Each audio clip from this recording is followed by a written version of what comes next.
से आपके अपने YouTube चैनल सुपर गणित 2.0 पर। तो दोस्तों, जैसा कि आपको पता है कि हम हमारे हरियाणा पुलिस के पेपर को टारगेट करते हुए हमने 30 यानी कि 30 दिन का एक प्लान बना रखा था। जिस वीडियो में हमने बताया था कि दोस्तों हम आपको 14 से 15 क्वेश्चन मैथ के कवर करवाएंगे, पर्सन यानी कि चैप्टर, यानी कि 14 से 15 चैप्टर हम आपको मैथ के कवर करवाएंगे और आपको रीजनिंग के भी जो इम्पोर्टेंट जो हमारे लेसन्स हैं, पार्ट हैं, चैप्टर हैं, उनको भी हम आपसे क्लियर कराएंगे। तो दोस्तों, कल हमने जो वीडियो डाली थी वो डाली थी ट्रिगोनोमेट्री के ऊपर। दोस्तों, अगर आपने वीडियो नहीं देखी है तो एक बार प्लीज़ उसको जा करके देख लीजिए, क्योंकि वो वीडियो बहुत ही हेल्पफुल होने वाली है आपके लिए। क्योंकि ना उसमें मैंने ये मान लीजिए कि हरियाणा पुलिस में जितने भी एग्ज़ाम हुए हैं अब तक के सभी का निचोड़ निकाल करके जो क्वेश्चन ज़्यादातर मतलब जो पूछे गए हैं ट्रिगोनोमेट्री से लेकर वही डाले हैं। तो अगर आपने वो नहीं देखी है तो आपको डिस्क्रिप्शन में लिंक मिल जाएगा, वहाँ से आप उसको देख सकते हैं। तो दोस्तों, आज की इस वीडियो पे डिस्कस करते हैं। दोस्तों, मैथ की तो हमने कल वीडियो डाल ही दी थी और आज हम डालने आपके साथ में मतलब जो लेकर आए हैं वो लेकर आए हैं रीजनिंग की वीडियो। दोस्तों, रीजनिंग में आप क्या पढ़ने वाले हो? आज क्लॉक यानी कि घड़ी का चैप्टर पढ़ने वाले हो। दोस्तों, आपने बहुत बार पढ़ा हुआ घड़ी का चैप्टर, क्लॉक का चैप्टर, लेकिन आपके सामने मेरा फ़र्ज़ बनता है, मैंने वादा किया था तो कि आपका मतलब कुछ समय में, यानी कि जितना भी समय लगेगा आपका 10 20 मिनट 25 30 यानी कि जितना भी समय लगेगा मायने नहीं रखता, एक बार आपका थोड़ा सा रिवीजन करवा दूंगा। इसका रिवीजन होने के बाद पता क्या होगा कि अगर पेपर से पहले अगर आपने जो ये वीडियो डाल रहा हूँ मैं मैथ और रीजनिंग की जो भी वीडियो डालूंगा, अगर ये भी आपने टोटल कंप्लीट कर लिया ना तो आप ये मान लीजिए कि आपका क्वेश्चन इससे बाहर नहीं जाएगा। तो दोस्तों, चलिए देखते हैं हमारा जो ये टॉपिक है घड़ी वाला, इसको क्या होता है ये, ठीक है। तो दोस्तों, हम क्या करेंगे, हम जो घड़ी में ना बिल्कुल बेसिक पार्ट पे नहीं जाएंगे, नीचे वाले पार्ट पे नहीं जाएंगे। मैंने इसमें से क्या किया है, घड़ी के आपको 4 पार्ट निकाले हैं, 1 2 3 और 4। केवल हम इन 4 पॉइंटों पे डिस्कस करेंगे। मैंने ये भी मतलब अभी तक देखा है कि जो ये घड़ी के जो 4 मैंने पॉइंट जो आपके साथ डिस्कस करूंगा, इन्हीं से रिलेटेड आपसे क्या पूछ लिए जाते हैं, क्वेश्चन ज़्यादातर पूछे जाते हैं घड़ी से रिलेटेड, और इसके अलावा कोई ज़्यादातर क्वेश्चन बनते भी नहीं हैं। तो देखो दोस्तों, इसमें जो पहली प्रकार का मैं करवाने वाला हूँ क्वेश्चन करवाऊंगा मैं आपको, जब आपको कोई भी समय दे दिया जाता है कि जैसे कोई भी समय दे दे भी, जैसे 5:30 है, 6:20 है, चाहे कोई भी समय दे दे, और आपसे पूछा जाता है कि जैसे कि न पूछ लिया जाएगा कि 5:20 पर बताइए कि घंटे की घड़ी और घड़ी की घंटे की सुई और मिनट की सुई के बीच में कितना एंगल होगा, यानी कि कोण होगा। यानी कि आपको समय दे करके जब क्या पूछ लिया जाए, कोण पूछ लिया जाए। एक टाइप तो मैं ये करवाने वाला हूँ। इसमें क्या करेंगे, सीधी सी ट्रिक बता देंगे बस आपको कि मतलब क्या आपका ऑप्शन हो, मतलब कैसे आप इसको जल्दी से करेंगे। पहले तो क्या करोगे, जब आपको समय बहुत बता दिया जाए और आपको क्या निकालना हो, कोण निकालना हो। दूसरा बात हम डिस्कस करने वाले हैं दोस्तों, जब आपको कोण बता दिया जाए, यानी कि ये बोल दिया जाए कि क्वेश्चन कैसे बने कि आपको दे दिया जाए कि एक घड़ी की घंटे तथा मिनट की सुई के बीच में 60 डिग्री का कोण बन रहा है, तो बताइए 4 बजे से लेकर के 5 बजे तक, यानी कि 4 से 5 के बीच में कब दोनों सुइयों के बीच 60 डिग्री एंगल बनेगा। इस तरह के क्वेश्चन बनेंगे। तो इसमें क्या हो जाएगा दोस्तों, जब आपको कोण दे दिया जाए और आपसे पूछ लिया जाए क्या, समय पूछ लिया जाए, 2 टाइप होगी। पहली टाइप में पूछेगा समय से कोण, मतलब पहले समय दे देगा उससे कोण पूछ लेगा, या फिर दूसरी टाइप में कोण दे देगा और उससे क्या पूछेगा, समय पूछेगा। और तीसरे नंबर पे आता है दोस्तों हमारा दर्पण प्रतिबिंब। क्या आता है, दर्पण प्रतिबिंब। प्रतिबिंब दोस्तों, दर्पण मतलब मिरर इमेज। क्या होता है, मिरर इमेज। इसमें भी दोस्तों हम सिंपल से वैसे एक बात बता देंगे आप सो कि अगर दर्पण प्रतिबिंब पूछे तो इसमें से ये कर देना, बस 1 सेकंड की बात है इसकी, तो ठीक है। लेकिन इसमें 1-2 चीज़ मैं एक्स्ट्रा और बताने वाला हूँ आप सबको। क्या आप मतलब ये मान लीजिए कि उनको पहली बार ही सुनोगे मेरे हिसाब से शायद, और अगर आप पहले बढ़िया पढ़ते आ रहे हैं तो क्या पता पहले भी सुन लिया हुआ, लेकिन आपके लिए बहुत हेल्पफुल होने वाला है। तो तीसरे नंबर पे करेंगे दोस्तों हम दर्पण प्रतिबिंब क्या होता है। कोई भी समय दे दिया जाए, जैसे कि बोल दिया जाए कि घड़ी में 6:50 हुए हैं, तो बताइए कि इसको घड़ी में देखने पर हमारा समय क्या होगा। यानी कि अगर मैं इसको घड़ी में देखूँ ना तो हमारा समय क्या हो, मतलब घड़ी में 6:50, जैसे कि शीशे के सामने रख दी तो शीशे में हमको क्या समय दिखे, 6:50, ठीक है, वो हो जाएगा। एक दूसरा पूछा जाएगा कि जल प्रतिबिंब क्या होगा हमारा। क्या होगा दोस्तों, जल प्रतिबिंब, यानी कि वाटर इमेज कितना होगा। एक टाइप ये बनती है आपकी 4 नंबर की जल प्रतिबिंब क्या होगा, इसमें भी थोड़ी सी एक दो चीज़ मैं अलग बताने वाला हूँ आपको, ठीक है। तो दोस्तों जल प्रतिबिंब का मतलब अगर घड़ी को मैं जैसे कि यहाँ पे रख दूँ सीधी और नीचे पानी का मतलब कोई भी टब रख दिया या फिर कहीं पे भी जाके देखते हैं, तो अगर मैं घड़ी यहाँ पे रखी हुई घड़ी पे मान ले कि 2:20 हुए हैं, तो पानी में देखने पर उसका टाइम क्या होगा, तो हमारी थर्ड टाइप ये हो जाएगी दोस्तों। तो पहली टाइप हमें समय से कोण निकालेंगे, दूसरे में कोण से समय निकालेंगे, तीसरे में दर्पण से प्रतिबिंब निकालेंगे और चौथे में जल प्रतिबिंब निकालेंगे। तो दोस्तों केवल 4 पॉइंटों के ऊपर डिस्कस करेंगे, क्योंकि मैंने देखा है कि केवल इन 4 टाइपों के ऊपर ही ज़्यादातर क्वेश्चन बनते हैं आपके घड़ी को लेकर के। इससे ज़्यादा हम कुछ नहीं करने वाले, क्योंकि हमारा टारगेट क्या है, हरियाणा पुलिस। हरियाणा पुलिस के पेपर को एक बार बिल्कुल छेद करके निकाल देंगे, क्योंकि ये चारों टाइप हम करने वाले हैं। अगर क्लॉक के बारे इनसे बाहर मतलब नहीं आएगा, ठीक है। तो इन चारों टाइप को करते हैं दोस्तों। चलिए सबसे पहले चलते हैं हमारे पहले टाइप की, आखिर समय से अगर दे दिया जाए तो आप कोण कैसे निकालोगे। तो चलिए चलते हैं हमारी पहले टाइप के ऊपर। पहली टाइप क्या थी, मैंने बताया था समय से कोण निकालना। जब आपको मान ली कोई भी समय दे दिया जाए तो कोण कैसे निकालेंगे। सबसे पहले दोस्तों मैं क्वेश्चन से उठाता हूँ इसको। जैसे कि आपको दे दिया जाए कि आपकी घड़ी में दोस्तों अभी बचा हुआ है भाई 5:30 हो रखे हैं, है कि नहीं, कि आपकी घड़ी में 5:30 हो रखे हैं और आपको बताना है दोस्तों कि उस घड़ी में घंटे तथा मिनट की सुई के बीच में कोण कितना होगा। देखो जैसे कि ना मैंने एक घड़ी बना दी एक, ठीक है, आपको पता है यहाँ पे 5, यहाँ पे 12 होता है, यहाँ पे 6, 3, 9, 1, 2, 4, 5, 7, 8, 10 और 11 ये घड़ी होती है, ठीक है। इसमें 5:30 का टाइम कब होगा दोस्तों, जब मिनट वाली तो पूरी 30 पे होगी, मतलब यहाँ पे 6 पे होगी, और 5 जो घंटे वाली सुई है कहाँ पे होगी, इससे थोड़ा सा 5 और 6 के बीच में होगी। घंटे वाली सुई थोड़ी सी छोटी होती है, इसलिए इसको थोड़ा सा छोटा बना देते हैं दोस्तों। तो घड़ी का ये दृश्य पूछना जाता है कि जब आपकी घड़ी में 5:30 हो, यानी कि जब इन दोनों घड़ी की सुइयां ऐसे आ जाएं तो इन दोनों सुइयों के बीच में कोण कितने डिग्री का बनेगा। तो दोस्तों आपको घड़ी बना के देखने की जरूरत नहीं है, ना ही कोई कॉन्सेप्ट लगाने की जरूरत है। आपने सीधा काम क्या करना है, देखिए मैंने क्या लिख रखा है कि अगर आपसे कोई भी एंगल थीटा मतलब कोण पूछ लिया जाए, अगर आपसे कोई भी कोण पूछा जाए ना, तो आपने क्या करना, जो भी आपको घंटे दे रखे हो उससे तो गुणा कर दीजिए 30 को, ठीक है, और जो मिनट दे रखे हो उसको गुणा कर दीजिए 11/2 से। और ये बोलोगे आप ये क्या लगा दिया सर आपने बीच में, ये तो ना तो प्लस दिख रहा ना माइनस दिख रहा है, तो वैसे ही सांप की तरह लगा दिया आपने। दोस्तों ये सांप नहीं है, ये है आपका डिफरेंस का निशान, यानी कि कभी तो ये बड़ा आ जाएगा ये छोटा, तब भी बड़े में से छोटा घटाना है, ये बड़ा आ जाए ये छोटा, तभी बड़े में से छोटा घटाना। इसका मतलब कि हमारा आंसर कभी भी माइनस यानी कि नेगेटिव का नहीं होगा। तो देखिए दोस्तों अभी देखते हैं कि 5:30 बजे हमारा एंगल कितना होगा। तो मैंने क्या बोला, जो घंटे हैं जो 5 तो इसको किससे तो जो घंटे हैं इसको तो किससे गुणा कर देंगे भाई, हमें 5 से गुणा कर देंगे, बिल्कुल सही बात है। और जो मिनट है हमारी इसको किससे गुणा कर देंगे, 30 से कर देंगे, और इनका लेंगे बीच का डिफरेंस। तो देखो दोस्तों 30 की और 5 की गुणा करूंगा तो हो जाएगा ये 150, और इसकी जब गुणा करूँगा 15 पे, और 15 और 11 गुणा होती है दोस्तों 165, यानी कि देखो अब 165 बढ़ा गया ना 150 से, तो आपका आंसर कितना हो जाएगा 15 डिग्री का, यानी कि हमारा थीटा का आंसर कितना हो गया 15 डिग्री। तो देखो दोस्तों आपने सीधा से याद क्या रखना है कि अगर आपको कभी भी एंगल पूछ लिया जाए समय देकर कोई भी, तो आपने सीधी सी बात क्या करनी है कि घंटों को तो 30 से गुणा कर देना, मिनटों को कर देना 11/2 से गुणा, और दोनों का डिफरेंस लिख देना, ये आपका आंसर होगा। जैसे किसी के साथ ना मैं एक एग्जांपल और लेता हूं आपके साथ। अभी तो टाइम कितना बताया था 5:30 बजे, इसके दोनों के बीच में कितना एंगल आ गया था दोस्तों 15 डिग्री का, यानी कि दोनों के बीच में कितने डिग्री का कोण बना 15 डिग्री का। चलिए दोस्तों अब जैसे कि ना मैंने एक एग्जाम्पल और ले दिया। देखिए जैसे कि ना यहाँ पे बजे हुए थे भी 3:30 यानी कि 3:30 बजे हुए हैं, और आपसे पूछ लिया जाए कि भी जो घड़ी है उसकी घंटे की और मिनट की सुई का बीच का एंगल मतलब बताओ कि कोण कितना होगा। तो क्या करोगे आप, सीधा सा मैंने क्या बोला, जो घंटे दे रखे हैं उसको तो गुणा कर दीजिए 3 से, किससे गुणा कर दोगे 30 से, और जो मिनट दे रखे हैं कि उसको गुणा कर दीजिए 11/2 से, उनके बीच के ले लीजिए दोस्तों डिफरेंस। तो कितना हो जाएगा 11 और 30 और 3 90, और इनका डिफरेंस लेना दोस्तों 15 से कितना आएगा, 15 और 11 गुणा होती है दोस्तों 165, यानी कि 165 में से 90 घटाएंगे तो आपका आंसर कितना हो जाएगा 75 डिग्री का, यानी कि 3:30 बजे आपकी घड़ी में घंटे और मिनट वाली सुई के बीच में कोण कितना डिग्री का होने वाला है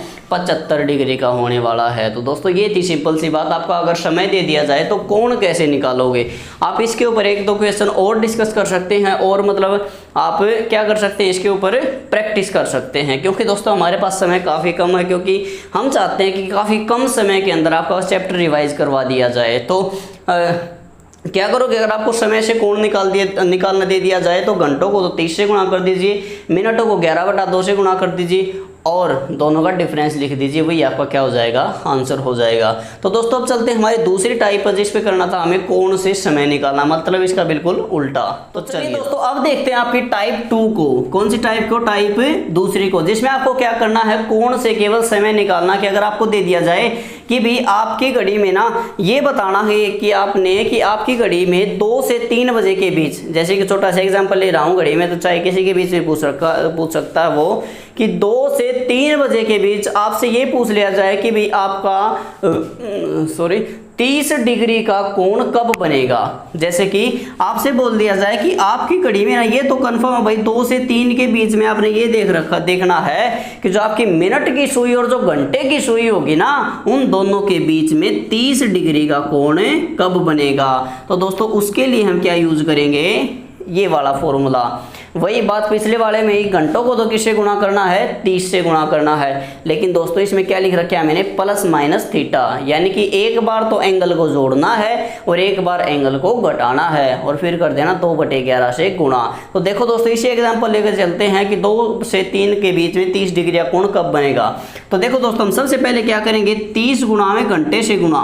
अरे सबसे पहले तो ये देखना पड़ेगा कि घंटा हम 2 लेंगे या 3 लेंगे, क्योंकि यहाँ पे घंटे 2 भी और 3 भी है। तो दोस्तों अगर आपसे ये पूछ लिया जाए ना भी 2 से 3 के बीच में, 3 से 4 के बीच में, 5 से 6, 7 से 8, 8 से 9, अगर ये पूछा जाए ना कि इनके बीच में, तो आपने क्या करना है, सबसे पहले जो घंटा लेना है वो पहले वाला नंबर ही लेना है। क्योंकि दोस्तों सिंपल सा एक बार दिमाग लगा के देखो, अगर आपसे पूछ लिया जाए कि 2 से 3 बजे के बीच में घंटे की सुई है, तो 2 से 3 के बीच में तो घंटे की सुई कब रहेगी, जब 2 बज गई तो कुछ ना कुछ मिनट हुई होंगी तभी तो रहेगी ना। इसका मतलब हमारा समय कौन सा लेना, घंटों वाला में 2।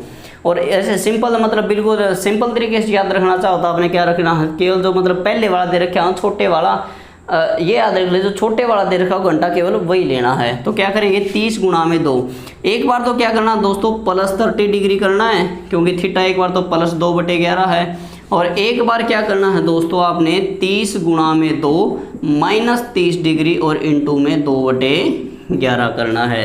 ठीक है दोस्तों, अब देखो जैसे कि ये तो कितना हो जाएगा भाई, 60 प्लस में 30 गुणा में 2/11, इसको करेंगे तो 90 गुणा में 2/11, ये हो जाएगा दोस्तों 180/11। 180 को 11 से काटेंगे तो आपका आंसर आ जाएगा 11 एकम 11 और 7 0 11 छिके 66 16 सही 4/11 मिनट।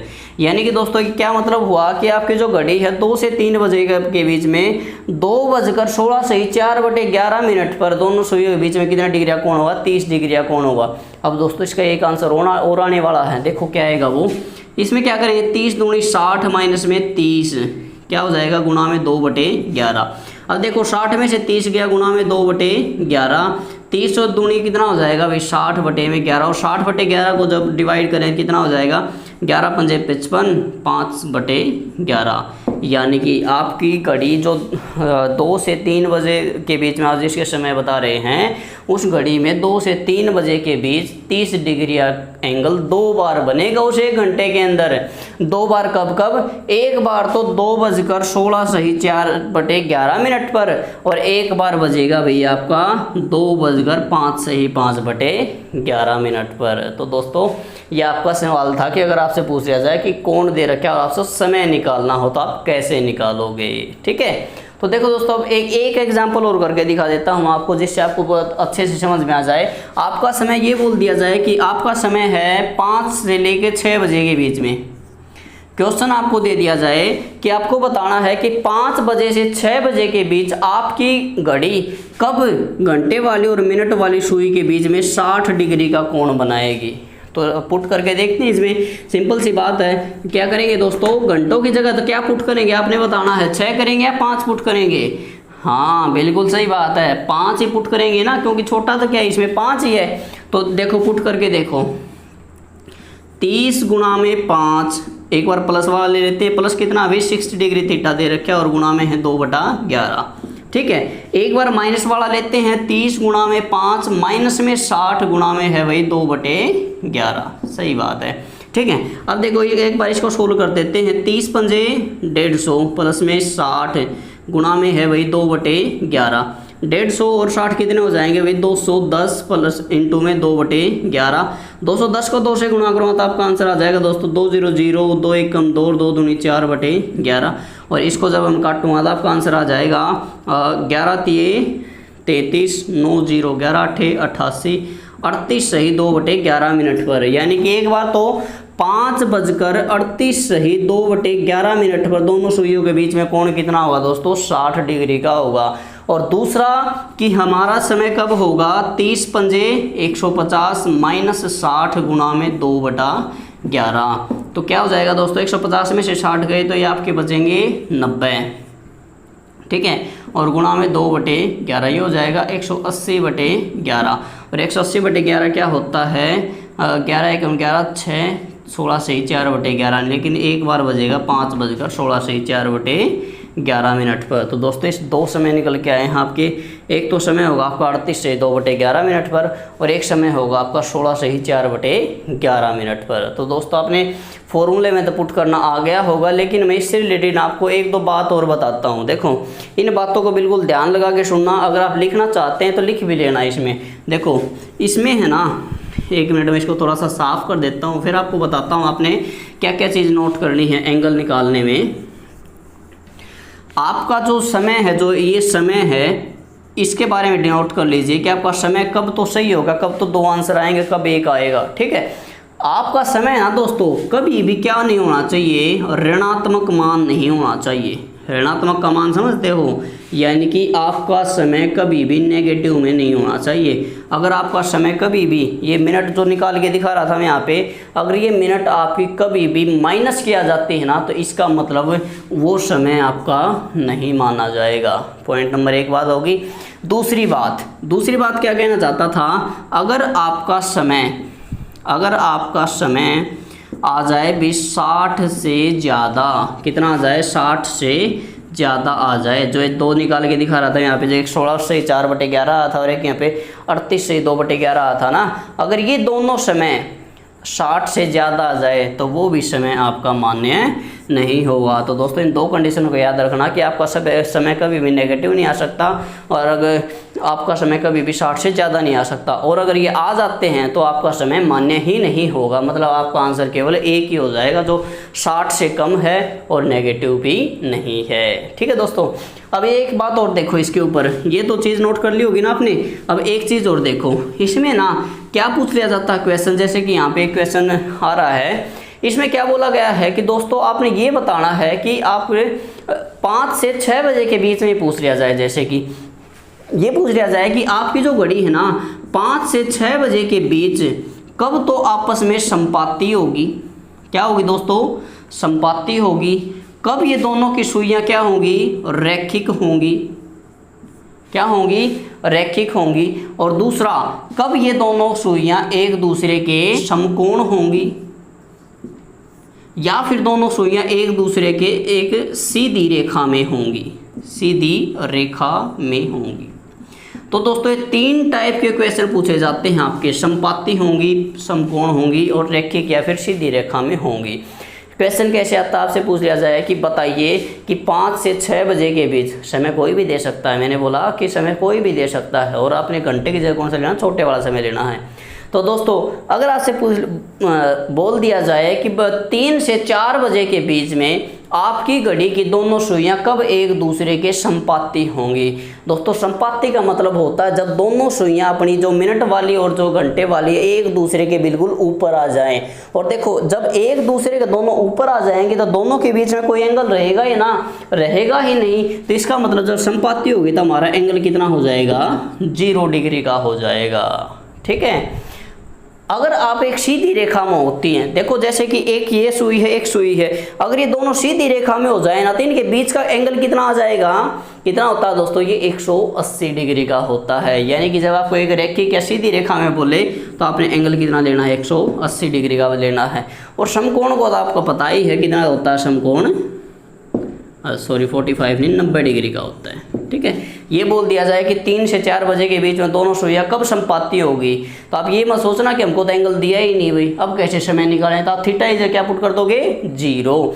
जब आपको ये बोल दिया जाए कब सीधी रेखा में होंगी तो थीटा की जगह 180, और ये बोल दिया जाए कि कब समकोण होंगी तो थीटा की जगह 90 डिग्री पुट कर देना है। तो दोस्तों ये तो था हमारा कोण से समय निकालना, जिसमें ये फॉर्मूला बता, हमने फॉर्मूला कैसी थी, ट्रिक है भाई ये तो। ठीक है, यहाँ से निकाल देना। फिर से यही बात कहूँगा कि हम बेसिक के ऊपर जाएंगे नहीं, क्योंकि ना समय आपके पास हरियाणा पुलिस को लेकर बहुत कम है। अगर हम बेसिक पे जाते थे, मान लीजिए ये चैप्टर 2-3 घंटे का हो जाता, और इसमें मतलब पूरी गहराई पर जाकर बताते हम कि ये फॉर्मूला आखिर कैसे बना है। ठीक है, कभी टाइम मिलेगा ना, एक बार हरियाणा पुलिस करके क्लियर करके आओ, और बाद में जब आप इसकी ग्राम सचिव वगैरह के पटवारी वगैरह की तैयारी करोगे ना ग्रुप 1B के लिए, जब आपको क्या करवाएंगे, बिल्कुल डीपली तरीके से करवाएंगे इसको। ठीक है, तो दोस्तों अब चलते हैं हमारी टाइप 3rd और 4th के ऊपर, दोनों को इकट्ठा ही लूँगा। छोटी छोटी सी टाइप में जब आपको ये पूछ लिया जाए कि घड़ी का जल प्रतिबिंब क्या हुआ और दर्पण प्रतिबिंब क्या हुआ, तो चलिए अब देखते हैं कि घड़ी में हमारा दर्पण प्रतिबिंब और जल प्रतिबिंब आखिर कैसे निकालते हैं। सबसे पहले हम देखते हैं दर्पण प्रतिबिंब को।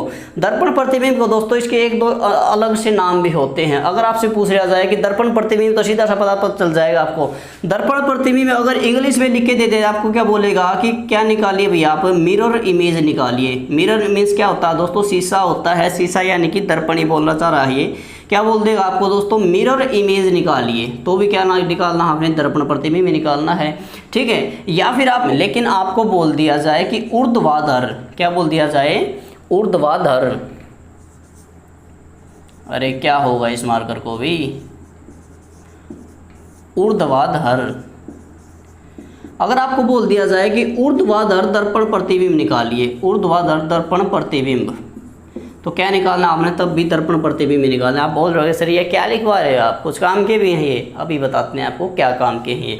तो देखो दोस्तों इसमें क्वेश्चन किस तरह का आएगा कि आपको बोल दिया जाए कि भाई मेरी घड़ी में 3:40 हो रखे हैं। ठीक है, मेरी घड़ी में 3:40 हो रखे हैं, और मेरी घड़ी इस टाइप की है कि जिसके ऊपर ये कांटे तो लगे हुए हैं सभी टाइम के, लेकिन इन पे समय नहीं लिखा हुआ, समय नहीं लिखा हुआ। और मैंने देखा कि मेरी घड़ी में 3:40 तो वैसे ही थे, लेकिन मैं तो थोड़ा सा फिरे हुए दिमाग का हूँ ना, तो मैंने क्या किया कि मेरी घड़ी को मैंने शीशे के सामने रख दिया, और शीशे के सामने रखने पर मेरी घड़ी क्या समय बताएगी। तो ऐसे ऐसे क्वेश्चन बना के देता दोस्तों, घबराना नहीं है इससे। तो अगर 3:40 का हम लोग को यह निकालना पड़ जाए दर्पण प्रतिबिंब, तो सीधी सी बात है, आपने केवल एक बात याद रखनी है कि आपको कोई भी समय दो, समय देवो उसको 11:60 में से घटा देना है। यानी कि 11:60 में से 3:40 घटाएंगे तो आपका आंसर आ जाएगा दोस्तों 20:08।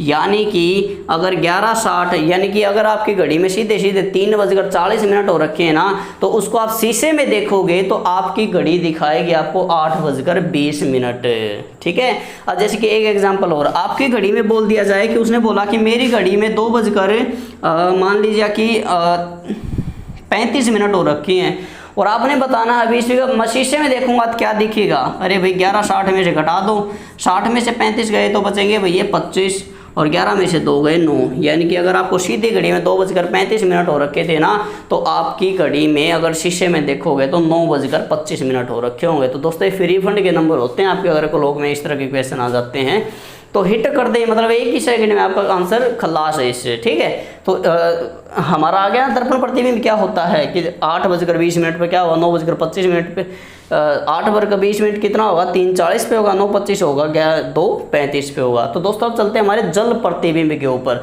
कि अगर आपको बोल दिया जाए कि मैंने घड़ी में अभी शीशे में से नहीं देखा, उसी घड़ी को मैंने पानी के सामने ले जाके रख दिया, कि मान ले कि कोई तसला या फिर टब भरा हुआ था, मैंने उसके साथ में ऐसे घड़ी को खड़ा कर दिया और मैं देख रहा हूँ पानी के अंदर, तो पानी में मुझे क्या समय दिखाई देगा।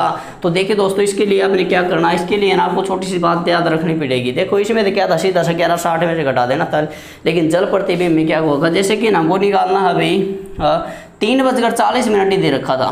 ठीक है, 3:40 का हमें निकालना है कि जल में देखने पर क्या समय होगा। तो आपने क्या बात याद रखनी है कि सबसे पहले तो कोई भी समय दो उसको किस में ऐड कर देना है, 7:30 में ऐड कर देना है। पहली बात, कोई भी समय दो उसको किस में जोड़ देना, 7:30 में जोड़ देना है, 3:40। याद रखना दोस्तों, ये इधर वाले मिनट वाले मिनटों में ही जुड़ेंगे और घंटे वाले घंटे में ही जुड़ेंगे। तो ये कितना आंसर आ जाएगा, 70 और 10। कितना हो जाएगा दोस्तों, 10 70 हो जाएगा। लेकिन अभी हमारा आंसर नहीं आया है, आंसर अब आएगा। देखो, अगर यहाँ पे आपके घंटे, अगर आपके यहाँ पे घंटे 12 या फिर 12 से कम हो, क्या हो, 12 या फिर 12 से कम हो, तो आपने इस समय को 12 में से घटा देना है। अगर आपके समय 12 या 12 से कम हो तो 12 में से घटा देना। अगर 12 से ज़्यादा हो तो आपने क्या करना है, 24 में से घटा देना इन घंटों को। लेकिन यहाँ पे तो 10 12 से कम है ना, तो 12 में से 10 गए भाई 2, ठीक है। और जो 70 है, 70 में भी वही बात है, अगर आपका मिनट यहाँ पे 60 या 60 से कम हो तो 60 में से घटा देना। अगर आपकी मिनटें 60 से ज़्यादा हों तो 120 में से घटा देना है इसको। कितने में से दोस्तों, 120 में से घटा देना है। तो 120 में से 70 गया तो कितने बचेंगे, 50। यानी कि आपकी घड़ी में 3:40 हुए थे, आपको शौक था पानी में देखने का, तो देखिए कितने बज गए, 2:50 हो गई हैं। ठीक है दोस्तों, अब एक क्वेश्चन और देखते हैं इसी को लेकर के। देखो, अगर आपको समय दे दिया जाए कि 3:40 का, तो आपका आंसर कितना आ गया था, 2:50 आ गया था। अब आपको ये उठा के लेते हैं, जैसे इसमें समय दे रखा है आपको 2:35, 2:35। क्या करें दोस्तों, सबसे पहले तो आपने 7:30 में 2:35 को जोड़ देना है। जोड़ दिया, कितना आ जाएगा भाई, 65। ये हो जाएगा 7 और 2 9। अब देखो 12 से छोटा है ना, 12 में से 9 गया 3, और 165, ये 60 से बड़ा, तो 120 में से 65 गया 55। यानी कि 2:35 का समय आपकी घड़ी में 3:55 का दिखाएगा जब आप जल प्रतिबिंब उसका निकालेंगे तो। ठीक है दोस्तों, तो इसमें तो देखो एक चीज़ और है कि इसमें ऊर्ध्वाधर दर्पण प्रतिबिंब था ना। अगर आपसे पूछ लिया जाए कि आपने निकालना है दोस्तों क्षैतिज दर्पण प्रतिबिंब, क्या, दर्पण प्रतिबिंब, ठीक है। इस बात से मैं आपसे क्या बताना चाहता था कि यहाँ पे लिखा हुआ था, आपको दर्पण दिख रहा है, यही तो चीज़ आपको दिखाना चाहता था मैं। यहाँ पे तो दर्पण लिखा हुआ है, लेकिन इसके आगे क्या लिखा दिया इसने, क्षैतिज। अगर दर्पण के आगे क्षैतिज लगा देना तो आपने क्या निकालना, उसका जल प्रतिबिंब निकालना है। और दर्पण के आगे अगर ऊर्ध्वाधर लगा दे तो दर्पण ही निकालना, सीधा 11:60 में से घटा देना है। और इसमें अगर क्षैतिज लगा दे तो जल प्रतिबिंब निकालना। कैसे, 7:30 में जोड़ो 12 के देख लेना, 12 से छोटा है या बड़ा है, तो 12 से छोटा हो तो 12 में से घटा दो, वरना 24 में से। और मिनटों में भी अगर 60 से छोटे है तो 60 में से घटा दो, वरना 120 में से। तो दोस्तों ये था हमारा कलोक का छोटा सा प्यारा सा चैप्टर, जिसमें आपने ये सीखा कि आखिर सबसे पहले तो हम समय से कोण कैसे निकालेंगे। दूसरा आपने सीखा कि कोण दे दिया जाए तो समय कैसे निकालेंगे, जिसमें आपने समपाती, समकोण और एक रेखा में, सीधी रेखा में सुइयों के बारे में सीखा है। तीसरा आपने सीखा है दोस्तों दर्पण प्रतिबिंब के बारे में, और चौथा आपने सीखा जल प्रतिबिंब के बारे में। तो दोस्तों मेरे हिसाब से आपका मोर देन इनफ हो गया क्लॉक के बारे में। हरियाणा पुलिस को एग्ज़ाम को टारगेट करते हुए आपका पेपर में क्लॉक का जो पोर्शन है वो मोर देन इनफ, मतलब होना चाहिए, उससे भी हमने ज़्यादा ने बता दिया है। तो मेरे हिसाब से इससे ज़्यादा नहीं आने वाला आपके पेपर में। तो दोस्तों एक बार इसको रिवाइज़ कर लीजिएगा, आपने कर तो रखा ही होगा पहले, एक बार रिवाइज़ कर लीजिएगा। दोस्तों आपने इसके साथ साथ ही क्या करना है, हमको कमेंट करके ज़रूर बताना है कि आपको क्लास कैसी लगी, घड़ी के बारे में सीख कर कैसा लगा। अब दोस्तों आपने मतलब बिल्कुल है ना ये कर लीजिएगा। गांधी जी ने आपको पता है एक नारा दिया था, करो या मरो, यानी कि या तो कुछ करके दिखा दो या फिर मर के दिखा दो। तो दोस्तों आपकी सिचुएशन भी अभी वही है, करो या मरो। ये बीच का जो टाइम पीरियड जो घटता जा रहा है ना, शुरुआत में 1 महीने का टाइम पीरियड था हमारे पास, अब कितना रह गया है, 27 दिन का रह गया है। तो दोस्तों इस समय लगातार घटता जा रहा है, ठीक है ना। तो इस समय आपने ये मान लीजिए कि पीरियड है ना आपके लिए, मतलब परीक्षा की घड़ी है ये। भगवान क्या मान लीजिए कि परीक्षा ले रहा है कि कौन इसको ज़्यादा अच्छे से करता है वही सफल हो जाएगा, उसी के जो शरीर है उसके ऊपर खाकी वर्दी होगी, वरना सब तो वैसे ही घूमेंगे। तो दोस्तों करो या मरो का नारा, इस जो वीडियो है इसको आप थोड़ी सी स्पीड को 1.25 या 1.50 करके देख सकते हैं, क्योंकि ये पहले आपने चीज़ की हुई है, इसलिए जल्दी हो जाएगा, आपका समय बर्बाद नहीं करना चाहता। तो दोस्तों आपने चैनल को लाइक कर देना है, हमारी वीडियो को लाइक कर देना हो, चैनल पर अगर पहली बार आए या फिर पहले से पढ़ रहे हैं सब्सक्राइब नहीं किया तो चैनल को सब्सक्राइब जरूर कर देना है, ठीक है। तो मिलते हैं दोस्तों इसी वीडियो में, इसी चैनल पर अगली वीडियो में, ठीक है। तो तब तक के लिए जय हिंद।